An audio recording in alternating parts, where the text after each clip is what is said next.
decía, a la conferencia del día de hoy del proyecto Escuela para Padres y Madres. Mi nombre es Mariano Rosabal. Yo soy profesor en la Escuela de Psicología, investigador del Instituto de Investigaciones Psicológicas. Este proyecto tiene ya poco más de 5 años, es un proyecto de extensión docente del Instituto de Investigaciones Psicológicas. El objetivo nuestro es vincular la investigación con la acción social. Esto quiere decir ofrecer a la comunidad nacional, en otras palabras, retribuir en especie el sustento que el país nos da a nosotros, y nuestro objetivo ha sido, a partir de temas actuales, temas de interés cotidiano, ofrecer fundamentación, ofrecer lineamientos con base, ojalá, a nuestras propias investigaciones, o que se les dé a las personas que asisten elementos teóricos de manejo que tengan un asidero científico. Esto porque lamentablemente también el tema del conocimiento produce dinero y se comercializa, y en ese sentido, pues en este momento, en un clic en internet podemos encontrar muchísimas cosas donde no necesariamente todas son o lo más acertado o lo más veraz. Tenemos, como decía, ya poco más de 5 años. Este año se incorporó el Centro de Investigación en Biología Molecular y Celular a trabajar con nosotros. El día de hoy tenemos una experiencia también un poco nueva. Este ha sido año de innovaciones. Procuramos integrar un trabajo de campo que estudiantes avanzadas en psicología tienen que llevar a cabo en diferentes cursos, en el marco de un curso que tiene un nombre muy largo, que tiene que ver con lo que se llama trastornos generalizados del desarrollo. Se trabaja fuertemente sobre el tema del trastorno del espectro autista. En ese sentido, pues nos pareció importante integrar el trabajo de estudio arduo y de investigación, que en este caso las colegas, las nobles colegas hoy nos van a compartir, e integrarlo con el proyecto de Escuela para Padres y Madres. La idea es de que, bueno, esta conferencia sería la primera edición y eventualmente el año entrante podría haber alguna réplica de la misma, sea aquí en el campus o fuera del campus. El proyecto nuestro ofrece de un tiempo para acá la posibilidad también de que, si con suficiente antelación nos contactan, eventualmente reproducimos nuestras conferencias en instituciones educativas en primera instancia. Nos abocamos a colaborar con instituciones estatales sin ningún interés de lucro. Nuestro aporte es totalmente gratuito cuando se trata de estas conferencias. Ya hemos ido a trabajar, a exponer en Aldeas SOS, hemos trabajado con Cientec, un congreso de docentes, estamos este semestre yendo a la Escuela de Buenos Aires de Serafiquí. Entonces la idea es de que también descentralicemos el conocimiento de la capital, no estar solamente en el campus y hacer que las personas vengan acá, sino que también nosotros eventualmente. Tenemos en este momento estamos en construcción con un sitio en internet. Pueden ya accesar algunas conferencias que se han dado. Advertimos que está todavía en construcción. Ustedes buscan Escuela para Padres y Madres UCR. Igualmente hay un perfil en Facebook donde sí tenemos más actualizado y constantemente estamos subiendo información de interés y, por supuesto, avisando cada vez que vamos a dar alguna conferencia nueva. Entonces, bueno, sin más, voy a dejarlos en compañía de Magali, María Fernanda e Ivonne. Como les decía, son estudiantes avanzadas de psicología y van a tratar con ustedes el tema del autismo. Ellas van a exponer, al final vamos a abrir luego un espacio para preguntas y respuestas y conversar. Muchas gracias. Muchas gracias. Bueno, mi nombre, como dijo bien el profesor, es Magali Otálora. Mi nombre es María Fernanda Hernández. Y mi nombre es Ivonne Rodríguez. Y bueno, les queremos presentar esta noche la conferencia Comprender el autismo, mitos y realidades. Básicamente, este sería como los temas que iríamos a cubrir. Primero vamos a hablar un poco de qué es el autismo, también de qué no es el autismo, algunos mitos muy conocidos sobre el autismo, algo acerca del diagnóstico, mitos sobre el diagnóstico y vamos a finalizar con algunos tratamientos. Ok, bueno, vamos a empezar hablando de qué es el autismo. Tal vez como algunos de ustedes conocerán, el concepto en sí de qué es el autismo ha ido cambiando a lo largo de los años, desde que fue definido por primera vez por Leo Kanner, que era un psiquiatra austriaco que residía en Estados Unidos. Este autor, Rivière, plantea que existen básicamente 3 etapas del concepto de autismo. La primera época, ¿verdad?, o etapa, va desde 1943 a 1963 y el trastorno autista era considerado como un trastorno emocional producto de factores afectivos. Lo principal que se creía en esa época era que los padres o principales cuidadores, o principalmente la madre, que no brindaban un afecto adecuado o una cantidad adecuada de afecto a sus niños, iban a provocar que ellos desarrollaran un trastorno autista. Esto llevó, ¿verdad?, a que la culpa, más que todo del trastorno, se pusiera en las madres que cuidaban a sus hijos. Después, más adelante, ¿verdad?, el concepto fue cambiando cuando se empezaron a dar todas estas investigaciones de más corte neurobiológico. Y bueno, la época va desde 1963 a 1983. El cambio aquí era que se consideraba el autismo una alteración cognitiva asociada a factores biológicos. Se creía que eran los factores biológicos subyacentes que tenían una deficiencia en su funcionamiento los que causaban algunos síntomas del autismo, por ejemplo, los que estaban relacionados con el lenguaje y también los que estaban relacionados con las estereotipias. Sin embargo, en esta época todavía no se tenía como los conocimientos suficientes para decir cuál era exactamente el factor biológico que estaba causando este trastorno. En esta época, algo que fue muy importante tiene que ver con el tratamiento, y es que el tratamiento que se empezó a utilizar fue más que todo el educativo. Se empezaron a abrir muchos centros educativos especiales para estas personas y también se empezaron a utilizar tratamientos más de tipo conductual. En la tercera época que nos dice Rivière, y que es la que está más reciente, va desde 1983 al año pasado, el 2012, y se consideraba que este trastorno era parte de los trastornos generalizados del desarrollo. Bueno, ¿qué son los trastornos generalizados del desarrollo? Según el DSM-4, que estuvo vigente hasta el año pasado, los trastornos generalizados del desarrollo eran los que tenían que ver con algún problema en el desarrollo evolutivo del niño o de la niña. Y las investigaciones que se realizaban, más que todo psicológicas, eran comparaciones entre niños con un desarrollo evolutivo normativo y niños con algún tipo de problema.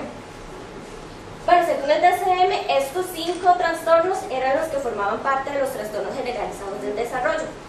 Y entonces tenemos al trastorno autista, el trastorno de Asperger, el trastorno de Rett, el trastorno desintegrativo de la niñez y los trastornos generalizados del desarrollo no especificados.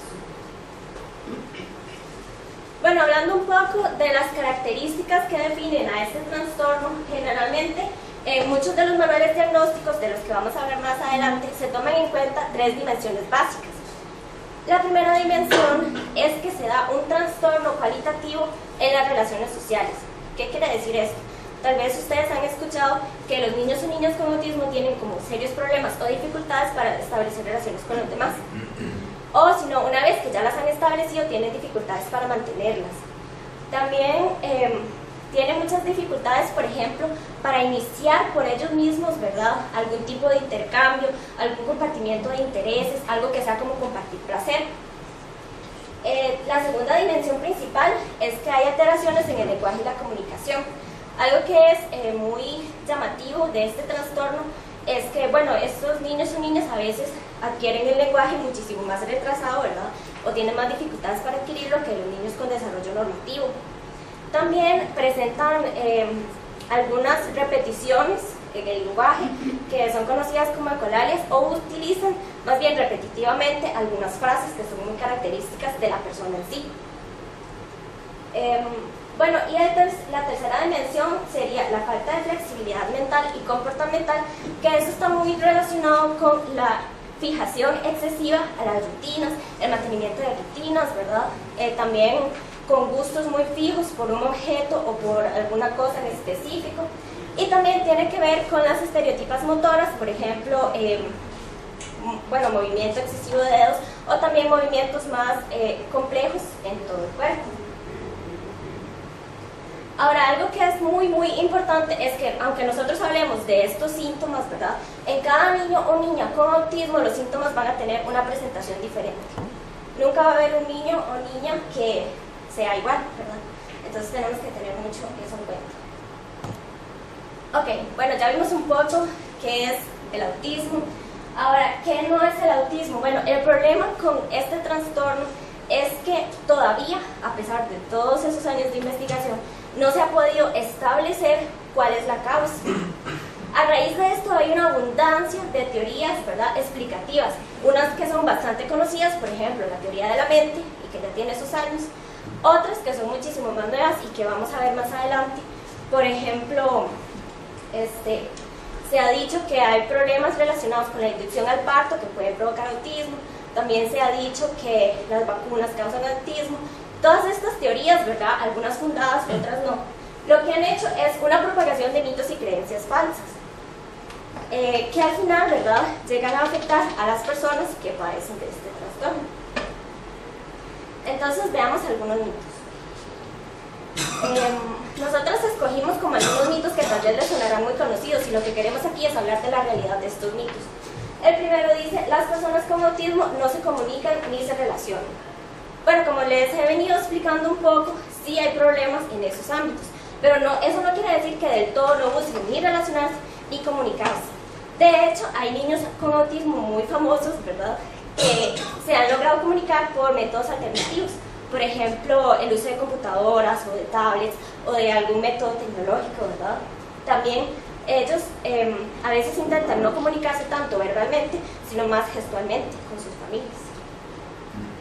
Y con las relaciones igual, no es que no puedan definitivamente tener relaciones, sino que les cuesta un poco más mantenerlas. Otro de los mitos, bueno, es que las personas con autismo tienen habilidades especiales. Aquí tenemos que tener mucho cuidado porque generalmente, ya sea como en los medios, en las películas, incluso algunas series ahí populares, hemos visto como que las personas que puedan tener algún tipo de trastorno autista son consideradas como muy inteligentes, incluso genios, y que tienen un coeficiente intelectual por encima de la media. Igual, hay personas que, claro que pueden ser así, pero hay personas que no, entonces no podemos generalizar. Ok, otro mito es que las personas con autismo no tienen sentimientos. Este mito está totalmente infundado. Las personas con autismo, por supuesto que tienen sentimientos, el problema es en cómo expresarlos. Una de las características que podría decir que también definen el autismo es que ellos tienen una hipersensibilidad a todo lo que son los ruidos, el ambiente, y obviamente también lo que son estímulos internos de las emociones, que es lo que siento, también a veces los agobian. Entonces ellos no saben qué hacer con eso, pero eso no quiere decir de ninguna manera que no tengan sentimientos y que no puedan desarrollarlos con las personas que tienen a su alrededor. Ok, otro de los mitos es que las personas con autismo tienen siempre problemas de aprendizaje. Al igual que decíamos con el mito de que las personas son muy inteligentes, con este pasa lo mismo. Va a haber muchas personas que tal vez tengan algunos problemas de aprendizaje, pero va a haber otras personas que no. Entonces va a depender mucho, más que todo, las características individuales de cada quien. Ok, otro mito dice: son niños o niñas que no pueden ir a escuela o colegios normales. Esto no es así. Más bien, nosotros deberíamos de fomentar la integración de los niños y niñas con autismo en las escuelas normales. El problema, ya sabemos, ¿verdad?, que en nuestro sistema educativo generalmente no se da como la apertura ni se tienen los recursos necesarios para integrarlos, pero nosotros siempre tenemos que abogar porque haya una integración. Ya cuando es una decisión, ya sea de los especialistas o de los padres que quieran que su niño esté en una institución especializada, pero eso es algo muy personal. Ok, y otro de los mitos que tal vez ustedes han escuchado recientemente, porque ha tenido mucha publicidad más que todo de la prensa amarilla, es que las vacunas a temprana edad causan autismo. No sé si lo han escuchado. Ok, dicen que sí. Bueno, de acuerdo con investigaciones que realizamos, este mito surgió de una investigación que realizaron en 1998 un investigador de Estados Unidos, y lo que él hizo fue recolectar el testimonio de 8 niños con autismo cuyos padres decían que le habían puesto las vacunas y que habían desarrollado posteriormente autismo. Esta investigación, ¿verdad?, fue totalmente polémica y llevó a que muchos padres, tanto en Estados Unidos como en el Reino Unido, no quisieran vacunar a sus hijos, y esto más bien tuvo consecuencias negativas, porque entonces los niños empezaron a desarrollar enfermedades para las cuales había cura, como sarampión, paperas y la rubiola. También se han realizado muchas investigaciones, ¿verdad?, tratando de ver si esto es cierto, y lo que se ha encontrado es que no se puede hablar de una relación causal entre las vacunas y el autismo. Entonces continuamos con el diagnóstico. Bueno, ya hablando específicamente de lo que es el diagnóstico, el proceso donde se diagnostica a una persona con autismo, primero tenemos que entender como qué es un diagnóstico, ¿verdad? Al menos tenemos claro el concepto. El diagnóstico clínico es como una construcción que lo que hace es como caracterizar algunas conductas o ciertas problemáticas que tienen las personas. Entonces, lo que se hace es como recolectar información mediante observación y analizar esta información para poder realizar como un conjunto, digamos, o una explicación grande, una explicación como un poco macro de lo que la persona tiene, o de lo que, como su estado, digamos, en el momento. Sin embargo, debe tomarse en cuenta que las particularidades de cada persona son importantes. Es decir, esto no se hace como mediante un protocolo establecido siempre. No quiere decir que las personas con cierto tipo de conducta siempre tienen ciertos trastornos, sino que cada quien es peculiar, cada quien tiene sus particularidades, y entonces esto es importante de tomar en cuenta. No se puede generalizar como el proceso. El diagnóstico tiene como varios pasos o es como un proceso complejo, no es un proceso simple donde una persona ve a tal vez un niño o una niña y dice que tiene, por decirlo así. No es un proceso así fácil ni rápido, sino que es un proceso, digamos, extenso y tiene que ser muy meticuloso y muy ético. Lo primero es que los padres, madres, cuidadores y cuidadoras del niño o la niña deben estar muy atentos a su comportamiento y actitudes, ya que ellos son quienes pueden detectar los primeros signos de alerta. Es decir, nadie va a conocer mejor a la actitud o las conductas que tenga un niño o una niña en su diario vivir si no son los padres o las personas que están cerca de ellos. Esto quiere decir que un profesional que lo vea solamente una hora no tiene como una visión global de cómo actúa ese niño y cómo interactúa con los demás. Por eso es tan importante como que los padres y madres estén como muy atentos a signos. Esto es muy importante porque la idea no es que alarmarse tampoco, no es como que los padres tengan que estar encima detectando cada conducta que no les parece usual y que ya ese sea como todo un sorpresa, o que eso vaya a alarmar o causar miedo. Más bien es una observación como de las particularidades, pero tampoco así como asustándose por lo que el niño hace. Y después, algo muy importante es que hay signos que usualmente los padres, madres o cuidadores de niños con autismo observan a esos niños a tempranas edades. Por ejemplo, las dificultades en el lenguaje, como comentaba Magali, y también como por las dificultades de socialización y cambios de rutina. Esto quiere decir que, por ejemplo, los niños a año y medio o 18 meses, usualmente, no sé si la mamá ya ha tenido otros bebés o conoce a otros niños así, o el papá ve que al año y 6 meses ya el niño puede decir ciertas cosas, ya utiliza el lenguaje para ciertas cosas. Tal vez en los niños con trastorno autista no lo desarrollan, digamos, en ese momento. Y también socialización y cambios de rutina. Ya socialización, cuando los niños entran a la educación tal vez formal, o ahora que los llevan a educación desde muy chiquititos, usualmente se nota que a ciertas edades, 3-4 años, ya están interactuando con los demás. Tal vez estos niños tienen más dificultades. Y también en los cambios de rutina, que eso se les dificulta mucho. Después, hay varios aspectos que se deben tomar en cuenta en el proceso de diagnóstico. Uno de estos es la entrevista a padres, madres o cuidadores y cuidadoras. Otro es el examen físico y otro es el examen neurológico. Los voy a ir explicando uno por uno. La entrevista a padres, madres, cuidadores y cuidadoras debe ser un proceso, por decirlo así, donde el papá o la mamá pueda decirle al profesional la historia como completa o una visión global de cómo han sido los primeros años de vida del niño, si está muy pequeñito los primeros meses, como sea, ¿no?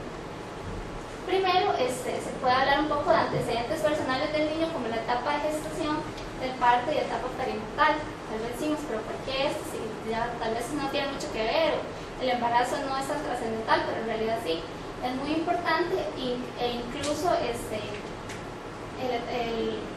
la etapa del embarazo y el parto son muy importantes para el diagnóstico de autismo. Y la etapa perinatal, que es la etapa como justo después de cuando el niño nació, cómo se comportó o qué acciones tuvo en ese tiempo. Después, algo muy importante también es la evaluación madurativa. Y se le pregunta a los padres si se cumplieron las pautas de maduración, como por ejemplo lo que puso como sentarse solo, gatear o caminar, como la evaluación que hace el especialista de si logró hacer estas acciones o estas conductas digamos, en el tiempo establecido. Esto es como comparándolo con el desarrollo normativo de la mayoría de los niños. Tampoco quiere decir que si un niño no gateó a tal edad es porque tenga autismo, no es así, ¿no? Sino es todo global. Y después también se toman en cuenta antecedentes familiares, como si alguna de las personas cercanas, o el papá, el abuelito o la abuelita o así, han tenido algún trastorno, también puede ser autista, ¿no? Después también se realiza el examen físico, usualmente se lo realiza un médico, donde se observan algunas especificidades, como por ejemplo el perímetro craneal, es decir, la cabeza, la talla y el peso, y también el examen de la piel y aspectos cardíacos. Estos tal vez nos suenan como un poco extraños, pero lo que se realizan específicamente para descartar si el niño más bien puede tener algún otro trastorno que se relacione más con otros aspectos fisiológicos, virales o infecciosos o cosas de este tipo, y entonces es como para descartar más que nada. Y el examen neurológico, lo que se hace es como la evaluación sensoriomotora.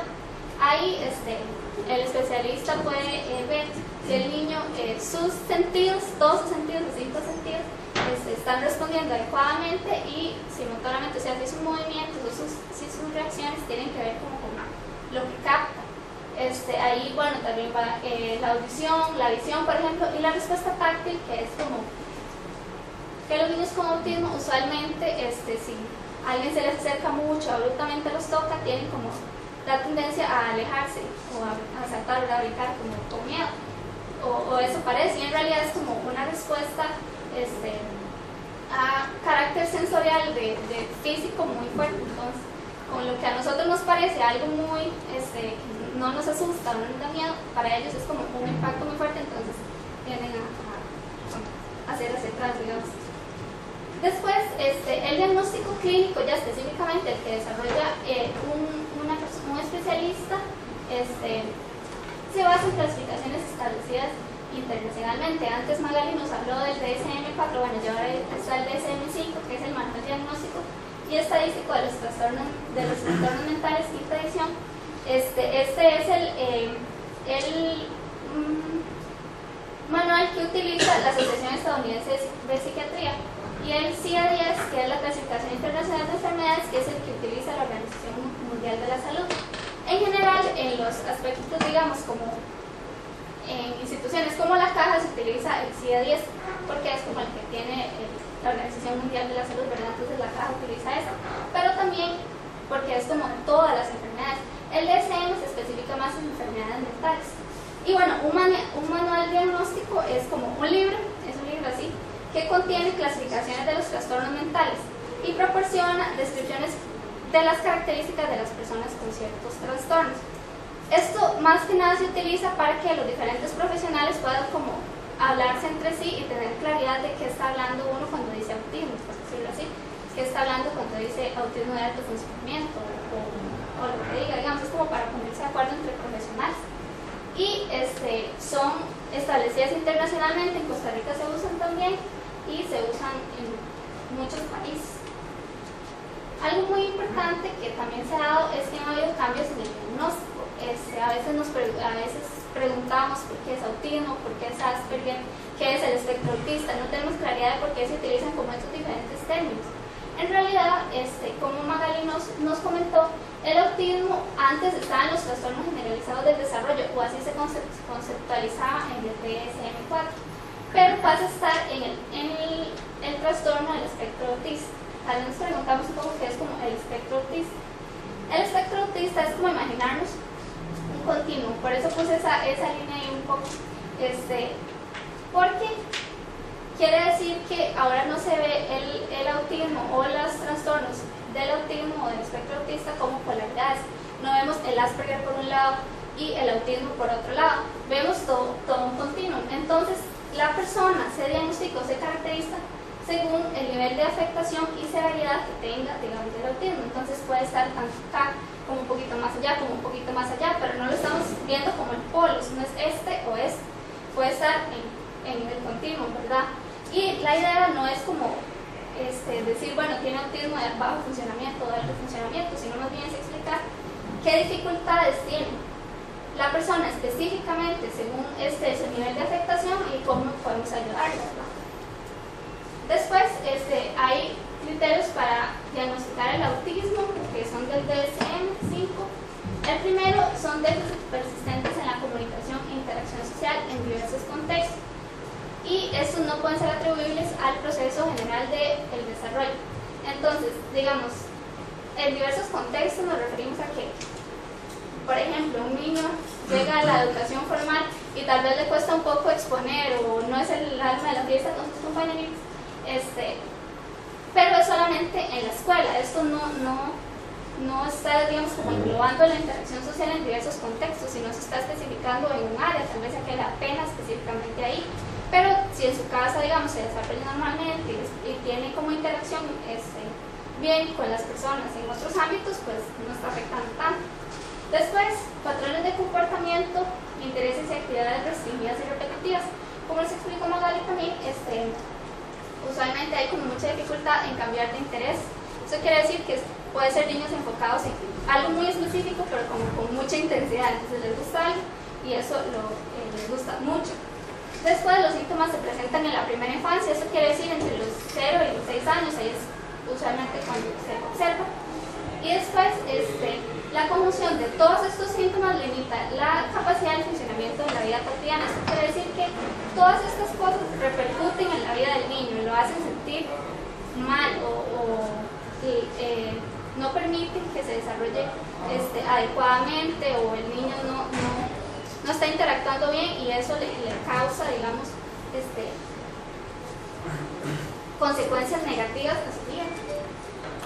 Algo muy importante es ver qué profesionales pueden realizar el diagnóstico. Bueno, como este diagrama, la idea era especificar que en realidad no nos podemos ir a polos, no es que el diagnóstico lo realiza un médico o lo realiza un psicólogo o lo realiza cualquier persona de la familia. En realidad es como un trabajo conjunto. El diagnóstico es un proceso más que una acción única, digamos, es un proceso que engloba varios profesionales, si es posible, preferiblemente es así. Entonces, se pueden consultar con pediatras, con psiquiatras, neurólogos, no necesariamente tienen que consultar con todas estas personas, pero puede consultar con varios, después psicólogos con experiencia clínica. Y nunca olvidar la información familiar, porque no quiere decir que porque se lleva un niño de un médico y le haga un diagnóstico ya es como único, o lo vea una hora y le haga un diagnóstico, un psicólogo clínico tampoco, es como todo un proceso y es como complejo y tiene todos esos personajes. Y bueno, también algunos mitos que se tienen sobre el diagnóstico de autismo.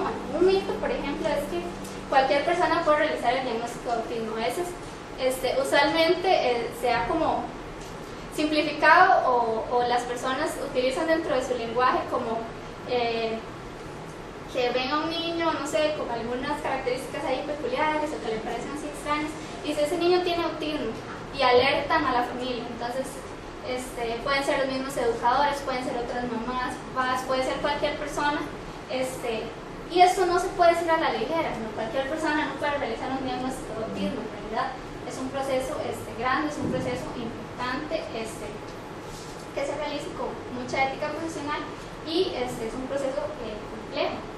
Después, que todas las personas diagnosticadas con autismo se comporten de la misma forma, tampoco. a veces las personas se alertan porque tal vez conocen casos de niños y niñas con autismo con una afectación muy alta, entonces piensan que todo va a ser igual, digamos, y en realidad no. En realidad las peculiaridades de cada persona sí son muy importantes y sí se toman en cuenta a la hora de realizar un diagnóstico, y no todas las personas con autismo se comportan de la misma forma.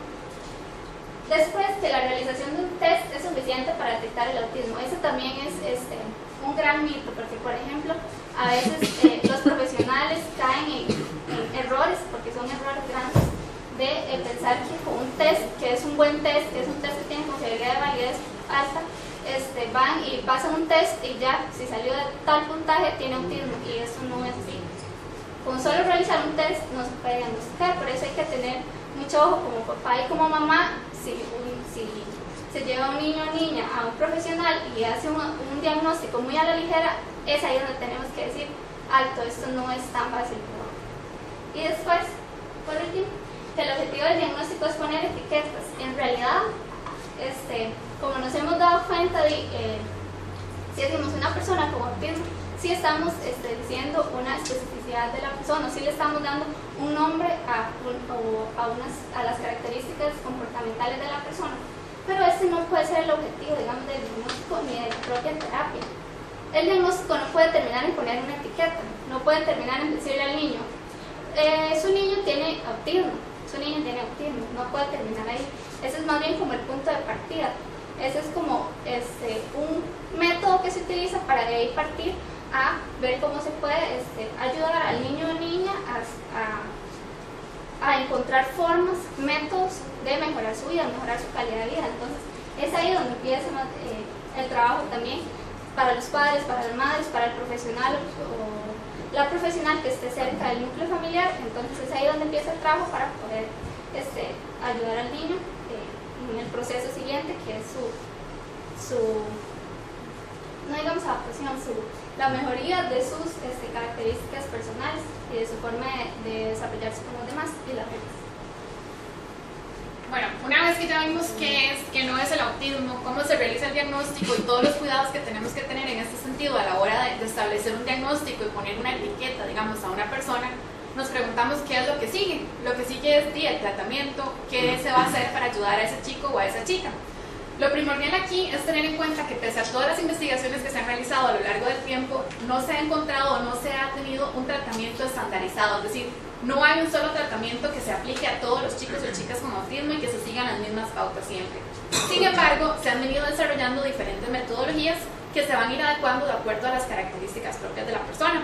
En ese sentido, hay que tener también en cuenta que se van a modificar o se van a adaptar las terapias o el tratamiento de acuerdo a las limitaciones personales de la persona, personales del chico o de la chica, y los puntos fuertes, porque independientemente de las limitaciones que tenga, ya sea en la parte social, en la parte cognitiva o del habla, también va a tener puntos fuertes de donde se puede adaptar y agarrar de ahí la terapia para ayudarle a un mejor desarrollo y una mejor calidad de vida. Van a haber dos tipos de tratamiento, uno va a ser de tipo farmacológico y el otro de tipo no farmacológico. Lo principal o el primordial objetivo del tratamiento es indispensable tener en cuenta que no es curar a la persona.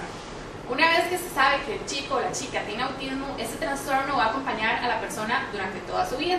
El tratamiento en sí lo que va a ayudar es a garantizar una mejor calidad de vida y a promover que la persona se integre un poco más o de una mejor forma al contexto social. Se busca como más que todo fomentar el desarrollo normal, por así decirlo, del niño o de la niña. ¿Y cómo se hace esto? Esto se hace ayudándolo a mejorar su interacción o su integración al contexto social.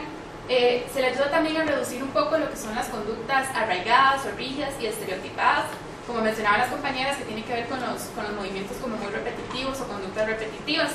Y también una parte importante y parte de los objetivos del tratamiento es dar como un tipo de guía o acompañamiento a los familiares. En ese sentido es importante que la familia siempre sea parte de este proceso, pues es un pilar vital dentro del desarrollo del niño.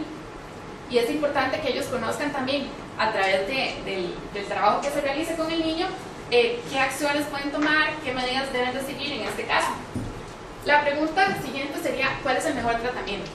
Desearíamos saber cuál es el mejor tratamiento que se le puede aplicar a un chico o una chica que tiene autismo. Sin embargo, de acuerdo a las investigaciones que se han hecho y todo esto, se ha determinado que el mejor tratamiento, por así decirlo, es utilizar una mezcla o una variedad de terapias. ¿Esto por qué? Porque existen terapias que van a ir enfocadas a trabajar diferentes áreas específicas, como por ejemplo el habla, la parte cognitiva, la parte social.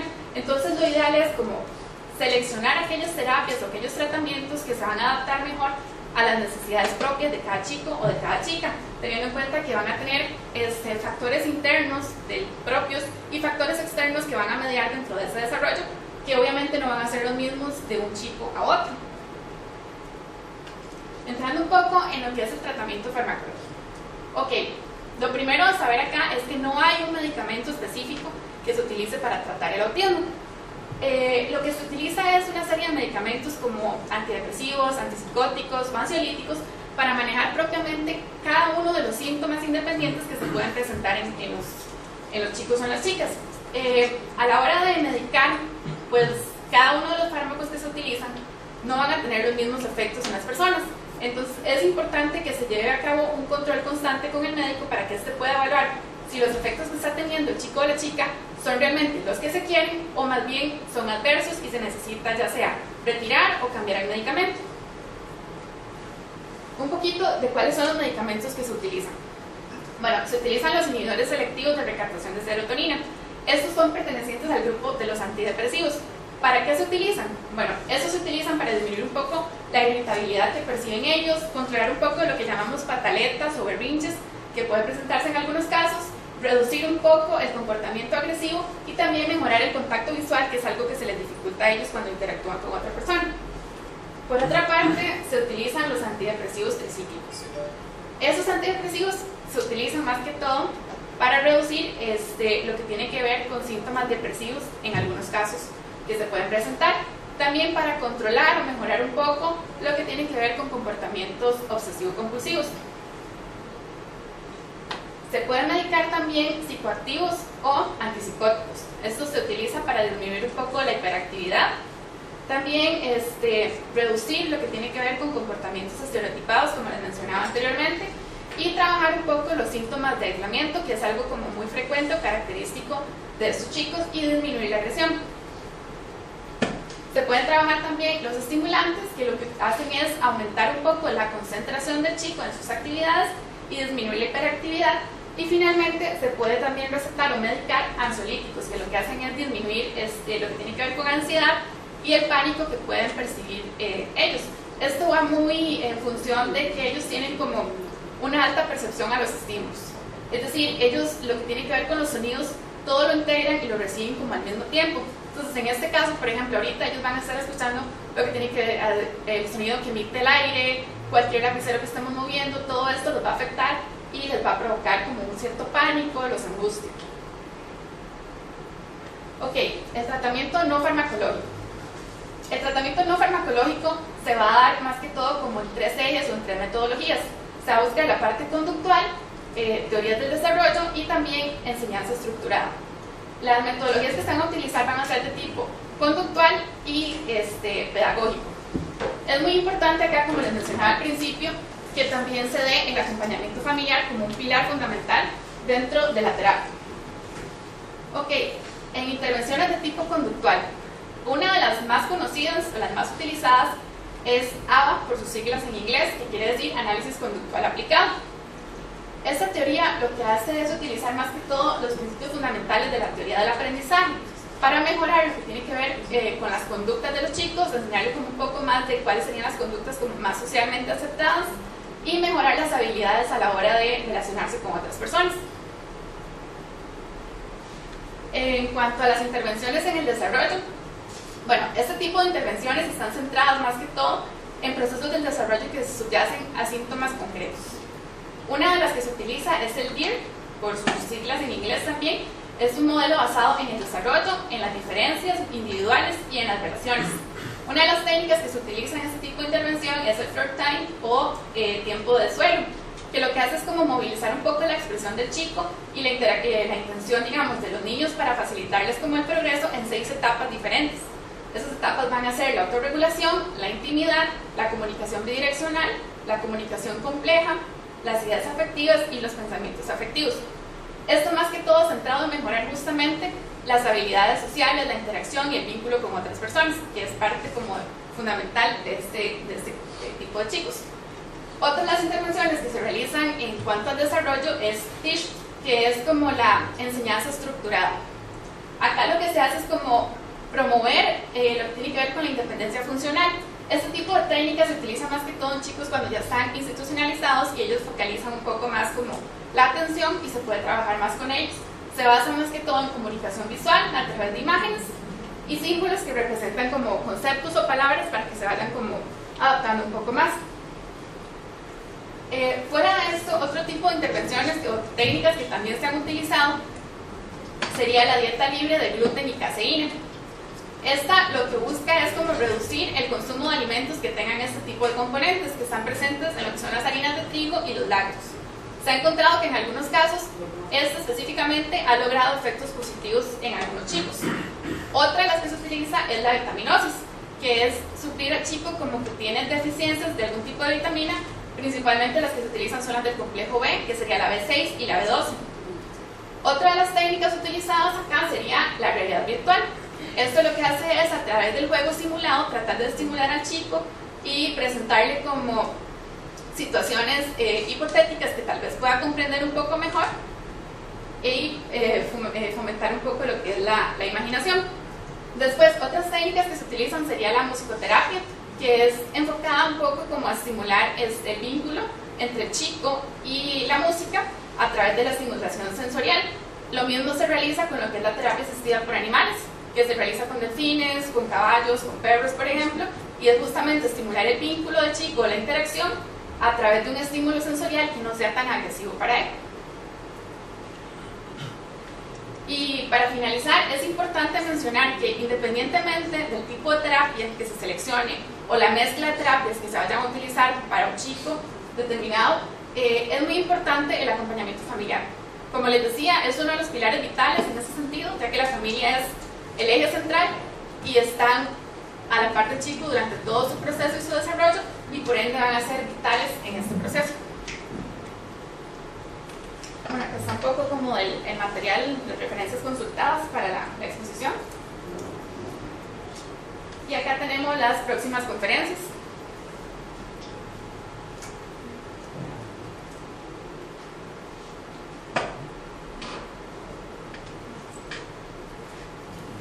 Muchas gracias.